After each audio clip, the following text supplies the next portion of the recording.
What's up, guys? It's your girl Jennifer Danielle, and welcome to Little Life of Wealth. I am so happy to do this video. I actually decided to pause the uploading vlog of my first solo cruise on the Carnival Mardi Gras to bring you guys this video because you all are anxious to cruise and you need this now. So today I'm going to be sharing 5 tips for having an enjoyable solo cruise experience. So before we get into the video, I have to do a shameless plug. This is my wealth bottle, and you can shop these on littleshopofwealth.com. They feature 4,000 crystals, and they were a huge hit on my most recent cruise. Everyone wanted one of these. If you want to stand out and you want a place to put your water or alcohol, you didn't hear me say that, be sure to order yours today. So now, let's jump into this video. Okay, so tip number 1. And I don't know, should I count down and go from 5 to 1 or 1 to 5? Anyway, we'll just go. Tip number 1 is to join Facebook groups. Thank goodness I found this out before I got on the boat. So for every individual cruise, someone puts together a Facebook group for all of the people that are going on that cruise to connect and start to meet people. And so this was really important for me because I was going by myself. I thought that I was doing something that was strange. I didn't even know that solo cruising was really a thing. But I just went in the Facebook group, posted, hey, I'll be going solo on this cruise and I'm looking to meet people. And I started getting all these inboxes and people that were like, you can meet me, you can hang with me, you can join my family for Family Feud. I mean, everybody was so welcoming. And I actually connected with one person a little bit closer than everybody else who has her own YouTube, which is Sig Cruiser. So be sure to check her out. She's solo, introverted, and is gluten-free. So she talks about her whole experience. So definitely got to check her out. But connected with her before, and I already kind of felt like I knew someone that was going to be on there that was solo also. So it made me feel a lot more comfortable. It kind of helped me with that safety piece because I was like, at least if something were to happen to me, there would be one person that would know of me and at least be able to find my Facebook and say, hey, she went missing. So, I was afraid at first. I can't lie. So I was really, really happy to speak with people in that group. They even did a meetup once they got on the ship. And so they did like a shot glass exchange. So you brought a shot glass from wherever you were from and they did a trade-off. Now, unfortunately, I missed that because by the time I got on the boat, I was so excited, I started exploring. But I think that is a typical thing that happens with most cruises. So it's definitely something you want to do. So that is my number 1 tip, to make sure you join the Facebook groups. All right, so number 2 is to hang out at the bar or where the alcohol resides. Look, if you know that you're going to be lonely, you want random people to talk to, the bar is where it's at. I'm telling you guys, I had so much fun on like Sunday. I went to, on Carnival Mardi Gras, there's a place called Summer's Landing. And that's the area that has the like sports bar, barbecue, and a nice seating area. I'll try to insert some video somewhere here. If I can't get it in here, it is going to be on my day 2 video that is coming soon.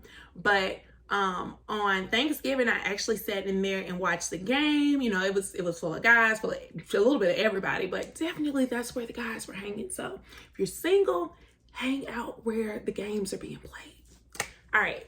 So, so yeah, I mean, I never had any moment where I felt like alone when I was sitting out.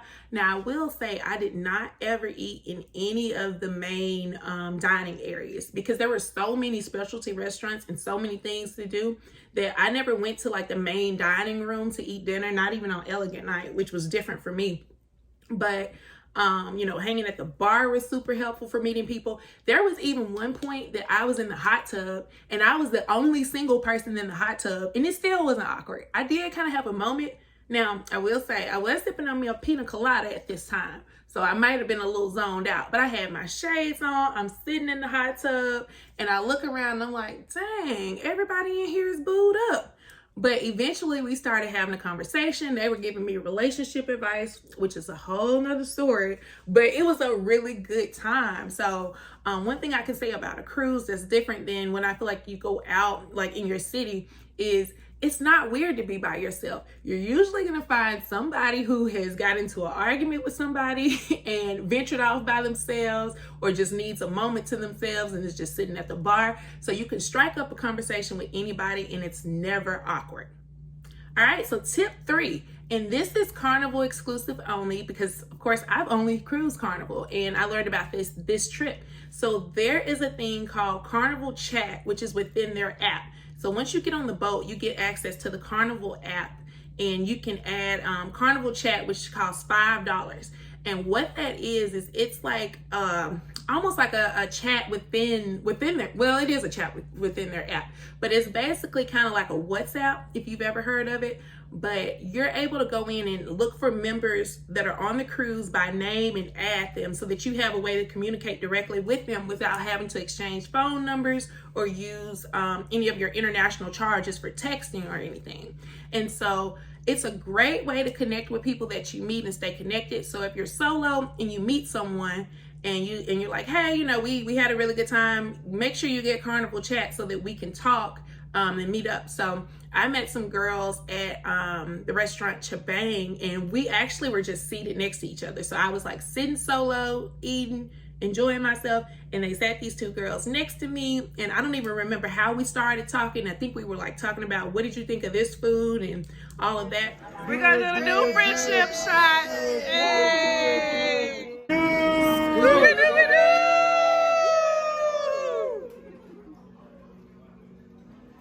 One time. Woo! Hey.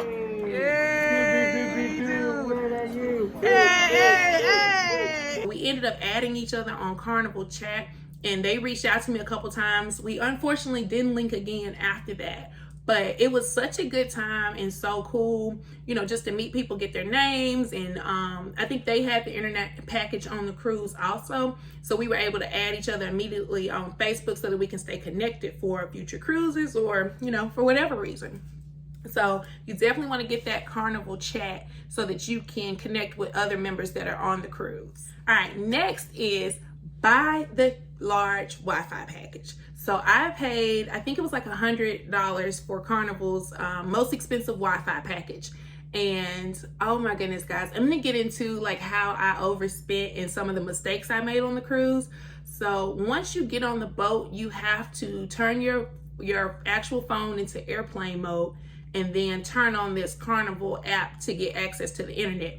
I wasn't familiar with how it works, so I did not turn my airplane mode off. So my phone was, every time I was online and streaming stuff, it was being charged to my regular service. And luckily AT&T eventually texted me and was like, we see you're on a cruise. You have racked up over $100 in international charges. And I was like, whoa, pause. This is supposed to be charged to my Carnival app.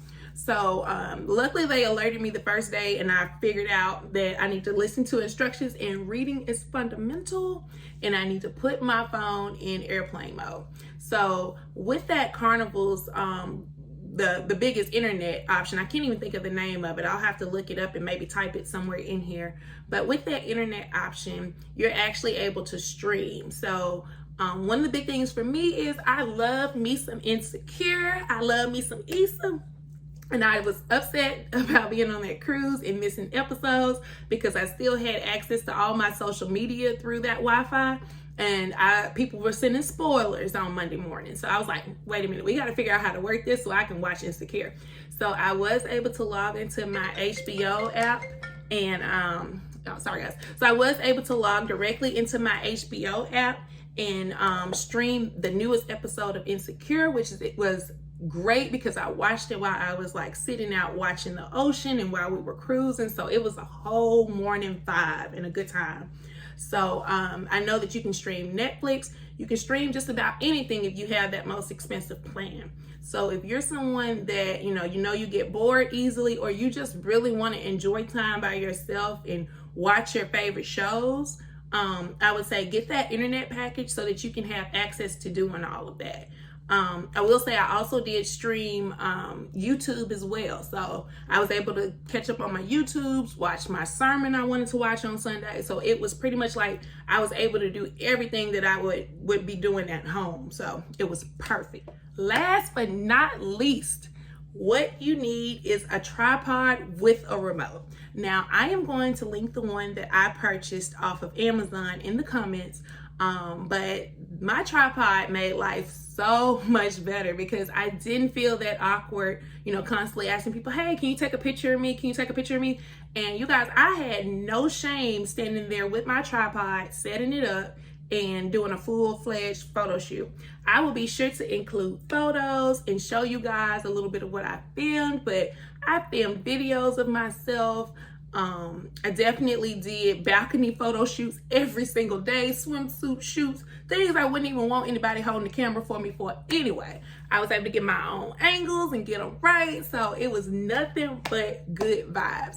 So you definitely want to get a quality tripod and the remote that goes with it, because the remote is going to help you take the pictures when you want to, where you don't have to set the timer and run back and forth. And it's also going to help you with starting your video recording so that you're not like running back and forth and people don't see you in the camera like running back to set it up. So those are my top 5 tips. I have so many more for you guys, but I wanted to make sure I got these out immediately because I know so many of you all are anxious to start cruising and solo cruising and have questions for me. So anything that you guys want to know, be sure to drop it in the comments and I will be sure to do a video or respond to you directly answering those questions. But be sure to like, comment, and subscribe to this video. Be sure to continue to watch my vlog. I think that day 2 is so long and I recorded so much content that it's going to be split into 2. So look forward to that. Thank you guys for watching and I will catch you next time. Bye.